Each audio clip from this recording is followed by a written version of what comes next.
you guys both kind of like shrugged at the fact that Juliet had a male best friend. And I wanted to ask you guys your thoughts on that. I personally have a lot of male friends, not best friends, but friends. And, friends that we've been friends for 10 years plus and nothing has ever happened because we're like truly in that bro zone. So you guys' thoughts. Two things. I'll clarify why I don't think men and women should work together. I don't think, especially in office settings, I think it's a terrible idea. Then you compound that with things like office parties, holiday parties. I lived that corporate life for a long time. I did 10 years. Nothing but bad things ever happened when you put men and women in the same environment, where the underlying problem is that men want to sleep with women. It is their hardwired biology. It is what we want from women.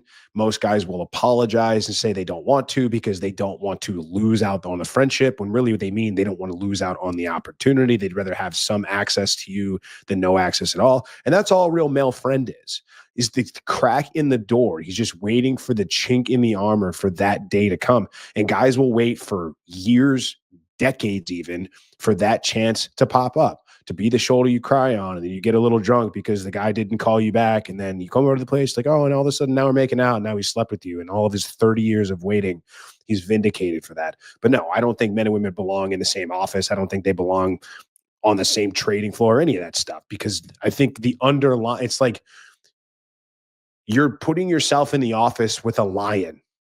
Like, you are human prey, and you are going to work with a polar bear every day who has to fight against his natural proclivity to rip off your limbs and then eat you.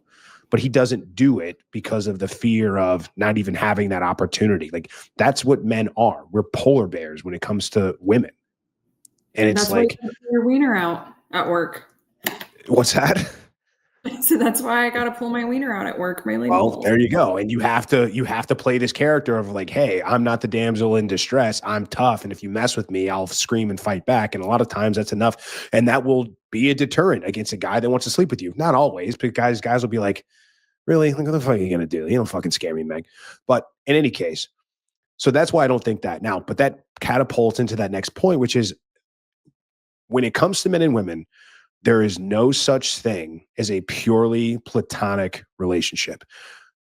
The man, most likely it's the man. Sometimes it's the woman, but far more often than not, the man, in given the opportunity, would make a sexual pass or make a romantic move on the woman if the opportunity presented itself.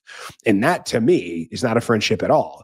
If your foundation is based on the fact that, despite the fact that nothing's ever happened, despite the fact that you've told the guy it's never going to happen, not only is it unwise because that guy's not really your friend, he's only his friend as he thinks he may get something out of you someday, it's also potentially very dangerous for you, because a large percentage of sexual assaults come from not strangers, they come from friends or friends of friends or people that women know. And a lot of the time, that is a rebuffed friend who's not getting any play from a woman. So he decides he's going to overpower her one day and he's just going to take it.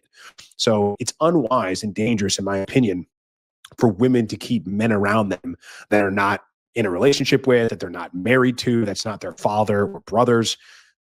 I see no benefit. The benefit women get from a guy friend is you get emotional support, you get to call and text them, you get attention. It's the perfect scenario for you because you get all the attention you want. You get what you want from a guy, which is attention and validation. And you have to give up nothing of what he wants, which is sexual access and intimacy. It's the perfect storm.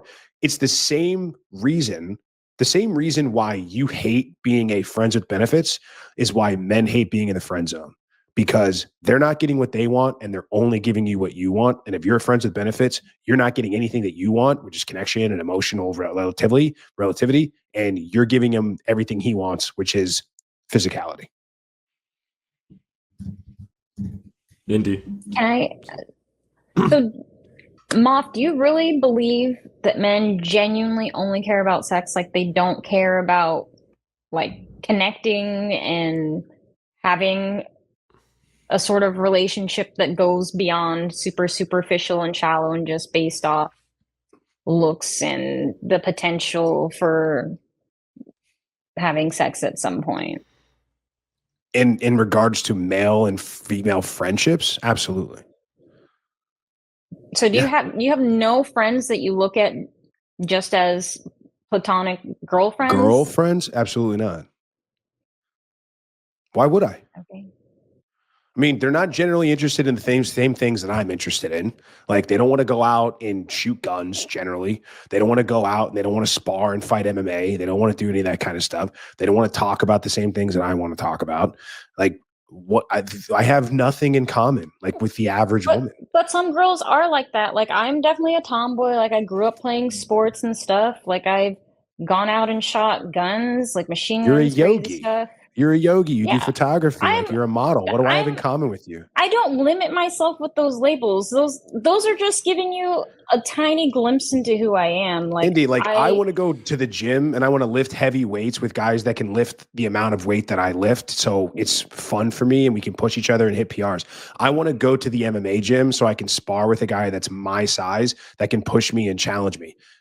It would be a bloodbath if you and I spent 5 seconds together. I mean, with one arm behind my back, not because I want to beat you up, just because it would be so easy. It'd be like beating up a child.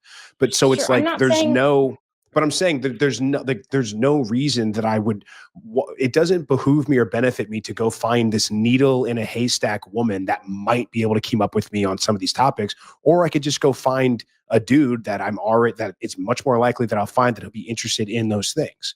Like, why do I need to go play this needle in a haystack game to find a chick? Because, and guess what? Like, I'm a dude. And if she offers herself up to me and says, hey, you want to go? Yeah, what if she's just there? What if they're in your circle and you're not attracted to them physically? But what if there was hypothetically a badass girl that could somehow be on your level fighting? Maybe not lifting weights. Never. But I mean, there are girls who... See, this is the brainwashing of these nonsensical, retarded movies like Charlie's Angels, where they're trying to put women in like James Bond outfits, and this 120-pound woman is like beating the shit out of 250-pound muscleheads. It doesn't exist. And like, you'll ask any woman who actually fights and trains. We had a woman on last week who trains Muay Thai in New York, and she knows that against the worst guy in her gym, she's getting tuned up and she's going to look like hamburger when it's all said and done. So like, there's no reason for me to go and do that. There's no reason. I'm not talking Megan's about pretty only close MMA. I do would say, well, I was going to say, you seem to be, you were in the military, and you're in male-dominated fields. I would say that you're probably the best person to speak on this in this realm right now, and you're even agreeing with him. Yeah, I am. As far as that goes. Yeah, I am. And I found out in very difficult lessons by believing that you can be friends with men and that men that are your friend have your best interest in mind. And even doing jujitsu for a couple of years, off and on with being in the military and stuff. It is so much. The difference is so vast when you're sparring with another woman. Close. It's not even close. Sparring with another woman that's your same weight or a guy that's your same weight. Like, even in the same kind of weight range, it is not, you can't even compare it. It's totally different. Women I'm not trying to argue that, and men were supposed to be masculine, and we've lost that through a lot of modern things. Exactly. I disagree, because there were like women hunters. It wasn't like women could only be gatherers, and not all men only from the very beginning. And why only these? Hold on. One at a time. We're not talking about hunter-gatherer civilizations right now. We're talking about the modern man and the modern woman. But like, no, we've evolved from that. But even if that's the case, that's not even ever been like.